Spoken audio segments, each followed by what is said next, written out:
How's it going, everybody? I'm John. Welcome back to One Day at a Time. Um, Today, I'd rate my day probably about a 5 out of 10. You will learn soon when I start talking or ranting, as I want to say.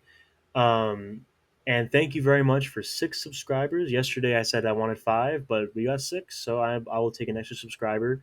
Let's try to get to 7 tomorrow. That'd make my day, honestly.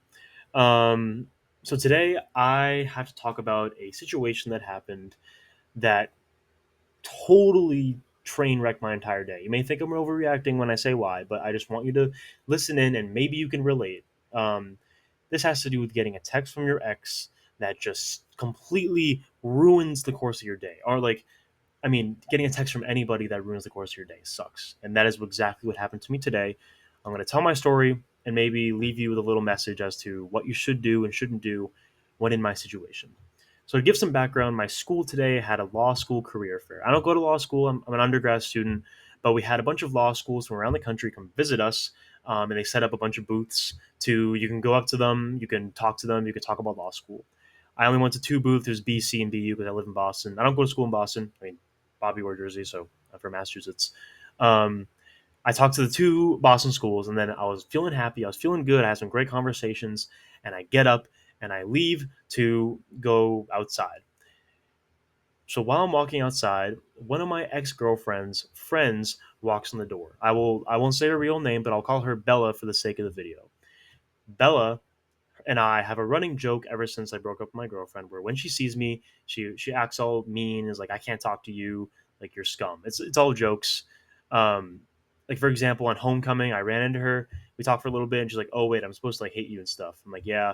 She's like, "Mind if I like spill my drink all over you?" And I'm like, "Go for it." She didn't actually like drench me, but she just like put a little bit on me. It's like it's all in good fun. So I'm leaving the building. I run into her. I'm like, "Oh wait, you shouldn't be talking to me." And she's like, "Yeah." She jokes around for a little bit, and then is like, "Your ex girlfriend texted me yesterday about you." I was like, "What? What do you mean? What'd she text?" And she's like, "I don't know." And she walks off. I'm like, "Okay, that was kind of weird." I'm going about my day, and then I get a text from my ex girlfriend. I'm going to read the message that I got. I'll read the chain of messages that preceded this, and I want you to connect the dots as to why this is upsetting and why this ruined my day. She said, "I apologize for Bella's actions today. I need to put her on a leash. She needs to be stopped." And I said, "I need a few years of counseling and acupuncture to recover, but I accept your apology." So, like, she started off the text like in a friendly way. I'm like, "All right, fine, I'll be friendly." Like, we didn't end on bad terms. We actually ended on pretty good terms, even though I'm so completely messed up from the relationship, which I may talk about in the future. And she said, "Sorry, Bella misread my text," referring to the text that my ex sent Bella, that Bella was referencing when I ran into her. She said, "Sorry, Bella misread my text, and I'm going to kill her. It'll prob add to your counseling, though, so not sure if that helps." So that was the first red flag. Why would this text add to my counseling? And I said, "I don't know what you're talking about, but oh boy." She said, "Oh, so you really are confused. Never mind then." And I said, "Okay." She said, Bella just thought I was texting her about you, that's all. Sorry again. I need to have a talk with her about how to interact with people, I fear." So she's continuing this friendly rapport. And I say, "Interesting. How could she possibly mistake a text that seemed to have been aimed at me?" I think this is my first mistake. Because when I read the counseling thing, and that somehow she mistook a text that was about someone else for me, that is an instant red flag in my head. Like, what? How is that even possible? I'll get into why in a second. I said, "Interesting. How could she possibly mistake a text that should have been aimed at me?" She said, "I don't really know how to explain it, but without sounding sorry. I don't really know how to explain it without it sounding weird." Okay. But she read my text quickly and mistook a frat for my frat.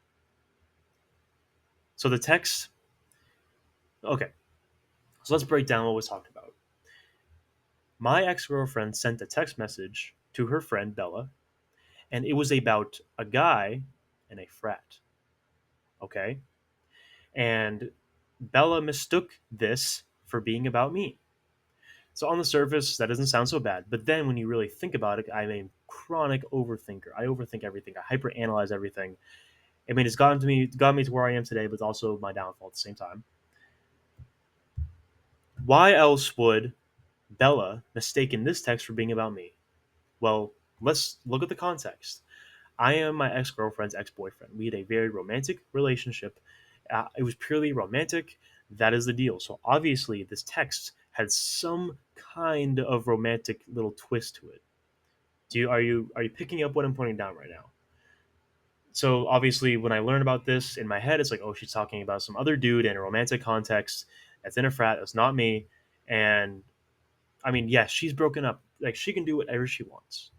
We each move on differently. Like as I mentioned in my talking to women after a breakup video, I can't talk to any women. I'm genuinely. I think someone in the comments said like traumatized. I think that's a very good word for it. I am emotionally traumatized. I kind of need my own space. I can't really talk to women. The thought of even getting in a relationship, having any romantic anything towards a woman, just makes me feel gross and sick to the stomach. That is just how I work. And she doesn't work like that. That is completely fine by her. But what makes me angry is that she, one, knows I'm like this. Two, knows I'm an overthinker. And number three, you was intentionally vague to kind of get a reaction out of me. That is the vibe I'm getting from those texts. I don't know about you guys, but it's just so weird that you kept the conversation going long after it should have been over. Like it should have been over after the I said I'll need a few years of counseling and acupuncture to recover, but I accept your apology. Game over. She says, okay, bet or something. Likes my message. That's the end. But she kept dragging it on. She wanted to leave these little breadcrumbs for me to follow into the witch's house to get eaten alive. Like I fell for it. I fell for every single step of it. I'm genuinely an idiot. I the cheese was on the mouse trap, and I grabbed the cheese and sat around for a while eating it as like the trap slammed shut on me, and I'm just very distraught by this. Obviously, I'm very distraught because this is a girl that I still love. I do. The breakup was very recent. It was on September 19th. It's October 7th, and we dated for over a year. So I'm still not over this. Obviously, I know we're never getting back together. I made that very clear. I was the one that broke up with her. And yes, she can do whatever she wants. But the fact that she intentionally put these thoughts into my head to make me overthink. Obviously, I don't want to know if she's with another guy. I don't want to know if she's doing romantic things with another guy. Just the mere thought of that sickens me. I mean, it sickens me in a way that makes me very upset, very sad. Like this is someone that we were very hot and heavy in our relationship. It was very intense. It was very like I don't know. It was we went really fast, and to go from such an intense relationship in my mind to something new already, it's upsetting. And I don't know the full story. I don't know the full context. I didn't question her any further because I didn't want to know. I genuinely don't want to know. She wants me to know, but I don't want to know. And to everyone out there that is struggling with getting over their ex, and I don't know what the situation is, you cannot fall for these traps. You cannot fall for these manipulation tactics, like these emotional manipulation tactics. You have to live your day by day trying to work on yourself, not trying to make someone else feel a certain way. If there's one piece of advice that I want to leave you with, is that I don't care how much you miss your ex. I don't care how much you loved her. I don't care what happened. You have to focus on yourself. You have to. That is the first thing that comes. You cannot be worrying about how they're feeling. You cannot be worrying about what they're doing. You cannot be worrying about anything about them. It's one thing if you unintentionally run into information about them that upsets you. That is one thing that is uncontrollable. It will happen, especially you've similar social circles that will happen. But if you go out seeking information, if you seek to learn about what they're doing, you're only going to dig yourself in a deeper, deeper, deeper hole. I am going through an extremely, extremely difficult period in my life right now. And the one thing that has been getting me through every single day is knowing that I have friends to back me and that I have to work on myself. Being alone is okay. Doing things that I love is okay. Doing things that I love alone is okay. What you are doing for yourself, anything that is for yourself, is okay. Anything. You have to prioritize yourself. You cannot be thinking about these people that clearly don't care about you. Yes, they do. Then maybe they still do have feelings for you. But if they're going to treat you in a way where you don't feel respected, where you feel manipulated, where you feel being dragged along on a string, you have to run as far away as possible. And honestly, this channel has really helped me with that process. I think making this channel with my 6 subscribers and all is one of the best decisions I ever made in my life because I can just lay it all out there. I can make a platform where people that are going through similar things can discuss their struggles. And I'm very happy with the progress I've made so far. But things like this still set me back. There are always going to be setbacks when you're healing. Always. No matter the struggle, obviously, there's always going to be setbacks. It is never a straight and narrow path.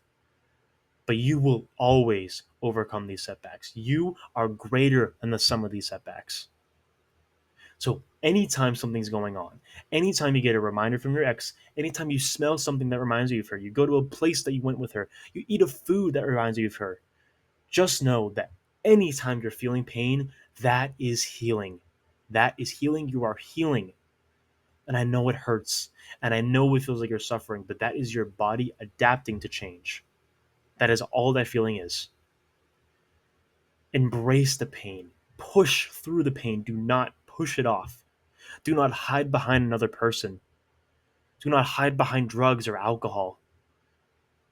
Stand by yourself. Stand by the people that love you. There are, even if you don't believe it, you are never alone. There are people that love you. I'm here for you. I don't even know you, and I'm here for you. If you ever want to talk or anything, leave a comment down below. I am here always. That is a platform I want to create because that is something that I need right now. I need other people. You need other people if you're experiencing what I'm experiencing. So thank you for watching. I don't want to make this video too long. I'm sorry it was a very hot and heavy video today. It was just a very emotional day. Sometimes videos will be like this. But thank you for sticking with me for my 5 days. Thank you for 6 subscribers. Um, I'm excited for the future. I'm excited to keep healing. Today was a test. Today was a big test, and I learned a lot today. Be careful out there, everybody. Be careful with your ex. Focus on yourself. So just take it one day at a time. I'll see you tomorrow.